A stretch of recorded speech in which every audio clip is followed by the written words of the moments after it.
My name is Steve, and this is the Life and Sad Ending channel.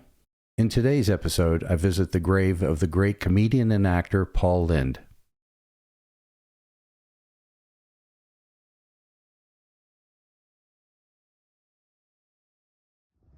Quite a bit of his family are here. He had 5 brothers and sisters.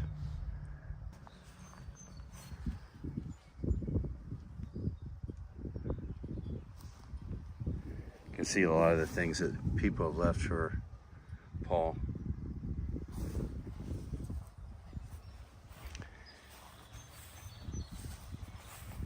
His mother was Sylvia and his father was Hoy. Cordy died at the Battle of the Bulge in World War II. They didn't find his remains for quite some time, so there was no definite word for several years what had happened to Cordy.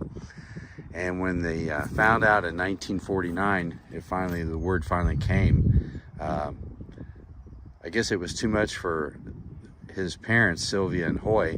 They died shortly after. Officially, Paul Lynde was born June 13th, 1926 in Mount Vernon, Ohio. When Paul went to Northwestern University, he took drama classes, and he would write these witty monologues. After college, he moved to New York City in 1948, where he lived in a tenement apartment building with several other young actors, including Marlon Brando. In 1960, he got his big break on Broadway, playing Harry McAfee in Bye Bye Birdie, later reprising the role in the 1963 movie with Anne Margaret and Dick Van Dyke. Paul even named his dog Harry McAfee. He appeared in other movies like Son of Flubber, Beach Blanket Bingo, and The Glass Bottom Boat. On television, Paul Lynde was a favorite on the TV show Bewitched, playing Uncle Arthur. And he was always one of my favorite characters on Bewitched. He always played that witty Uncle Arthur. I don't know how to describe him, but he was a personal friend with Elizabeth Montgomery, who was married to William Asher, the producer. And I think Paul was kind of like that in real life. Everything was a joke, and he liked to have a good time. Paul didn't have the best childhood. He was overweight, and I think the kids kind of made fun of him from time to time. Later on, Paul had a drinking problem, and a lot of people suffer with this, and it probably contributed to his early death.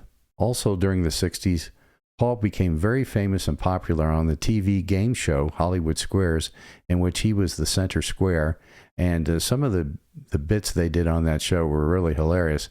Of course, everybody knows now that all those questions and answers are scripted, but he sure could deliver the line. In 1972, he was in a couple of shows that didn't really make it. He was in The Paul Lynde Show, a situation comedy, and he was also in, I believe, the second season of Temperatures Rising. That was the one with Cleavon Little in it, and it took place in a hospital. Part of the reason he got the jobs on those shows was because he was friends with William Asher, and I believe he was one of the co-creators of those. Paul actually quit Hollywood Squares in 1979, hoping to move on to bigger and better things, but it didn't happen, and he had to go back. An interesting fact, Paul Lynde was one of the few actors that actually appeared on Bewitched and I Dream of Jeannie.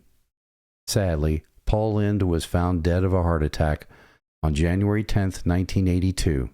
He was only 55 years old. Hey, thanks for watching my video. It's really helping me out.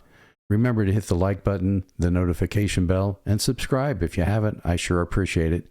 And I'll see you next time, unless I come to my own sad ending.